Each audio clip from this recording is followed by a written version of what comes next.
Hey, my name is Reagan, and today I'm going to be teaching you guys how to make a cup of coffee. A few disclaimers to start. I do have a Keurig, so if you have a normal coffee pot, this is going to look a little bit differently for you, but feel free to look at your instructions, take a quick Google search to see just how your coffee pot works, and then the rest of the process is generally the same. Second, coffee has caffeine. Unless you're doing decaf, your coffee has caffeine in it, so please remember, too many of these a day is not good for you, okay? So try to limit yourself good caffeine intake, all right? But everyone likes a good cup of coffee, most people. So I'm gonna teach you guys how to do that today. So this is everything you're going to need to make a cup of coffee using the Keurig. Again, your steps may change if you have a traditional coffee pot or maybe something a little bit different like a My Coffee coffee machine. So first thing to start is obviously you need your coffee machine. So I have this Keurig here. You're gonna need that. Make sure it's nice and clean, ready to go, water prepped in the side.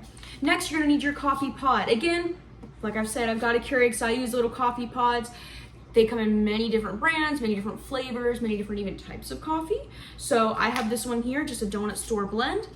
All right, you're also going to need a mug or cup of some sort. So if you got time at the house, you can use this little mug here. If you gotta take it on the go, maybe run a little bit late, you get your travel mug. You also need anything you'd like to put in your coffee. Now, I am a just sweet creamer gal, so I don't need anything else, but maybe you're a black coffee person, you can throw that out. Maybe there's some sugar, you can bring some sugar in there.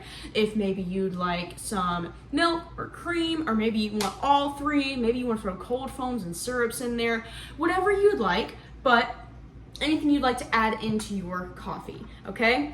Then you may need a spoon to stir it up. I don't stir my creamer into my coffee just because I pour so much that it kind of stirs itself. But if you are putting sugar or anything else in there, you're gonna want a spoon or a stir stick to stir that up. And with that being said, we can go ahead and hop on into how to make a great cup of coffee. So again, I have a Keurig, so this is how my Keurig works. There is a water chamber on the side right here. So you start by filling this up. Mine is already filled up, but if yours is not, go ahead and do that. You're gonna attach it right there on the side. Next, you have a coffee pod chamber right here. Now I'm using an Aldi brand donut store blend. Looks just like that. There's a whole lot of different flavors and cups and different things you can do, different brands. So if you like cappuccinos or maybe different kinds of coffee, there are many of these available. I've even seen tea. So if you like tea, not coffee, or tea gal, tea guy instead of a coffee gal or guy, then they have those as well. So I'm using this donut blend. It's gonna go right in here.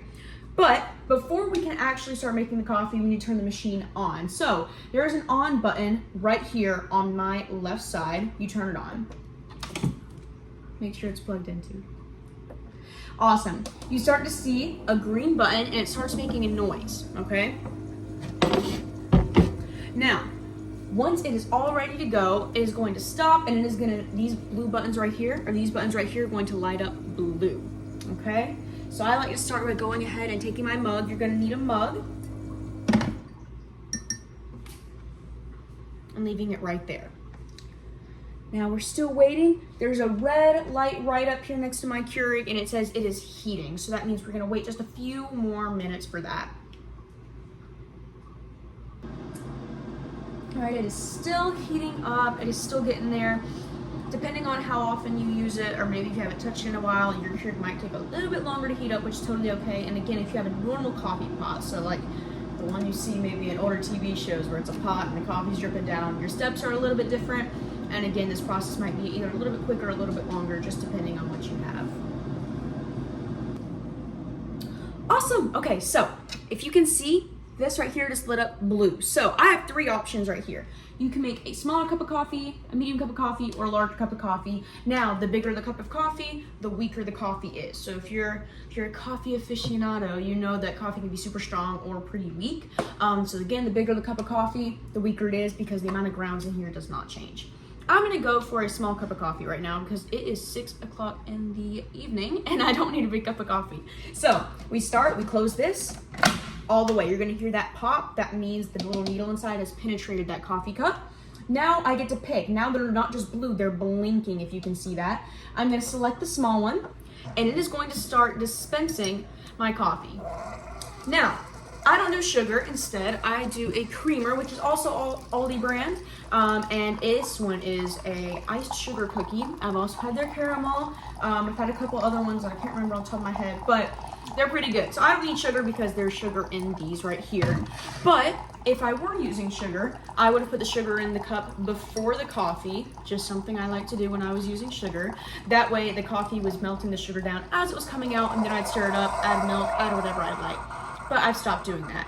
Now you see right here, it's finishing up. You heard that final click, maybe you didn't hear it. You can go ahead and turn it off. Because if you don't turn it off, it's going ahead and taking water out of this chamber and preparing it for another cup of coffee. So if you're only drinking 1 cup of coffee, you're living alone, no one else in the house drinks coffee but you, then go ahead and turn it off right here. Again, if you've already made a whole pot of coffee in your normal coffee pot, totally different. Now, I have my mug right here.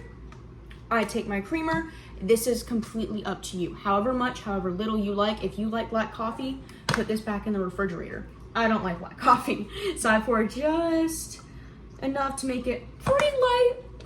I said that like I don't use a lot, no, I use a lot. It's a pretty light cup of coffee. And then you set it aside. I'd love to show you, but I don't want to spill coffee everywhere. Now you do have a couple options. This is my stay-at-home mug. I'm not going anywhere for a while. I've got time. But let's say I don't have time. This is my I don't have time, and it has to come with me to school or work or my internship. Travel coffee mug to go, okay? Get you guys one of these. You can get them from Five Below, you can get them from Target, Walmart, anything. If you want to bring your coffee or your tea with you and keep it nice and warm, so many brands, Yetis, Awalas, different things that you can get one of these and use that and take it with you. But that is how you make a cup of coffee. Remember, you want to turn that machine off, put it back up against where it goes, and remember to wash your coffee machine regularly, at least once a week. Make sure you're changing that water out. Make sure you're giving everything a nice scrub, nice little rundown, because you are consuming what comes out of this. So please make sure you're staying nice and safe. All right, again, my name is Reagan, and that is how you make a cup of coffee. I hope you enjoyed. Remember, like I said, watch how many you're drinking of these a day, unless you're drinking some decaf. And again, make sure you're watching out. These can be nice and hot. You can also make an iced coffee, but this one is nice and hot. So make sure you're being very, very careful, especially if there are little ones, or if you are a little one, get your parents' help before you do this, and also ask them if you should be drinking coffee to start with. All right, again, I'm Reagan. Thank you so much for watching.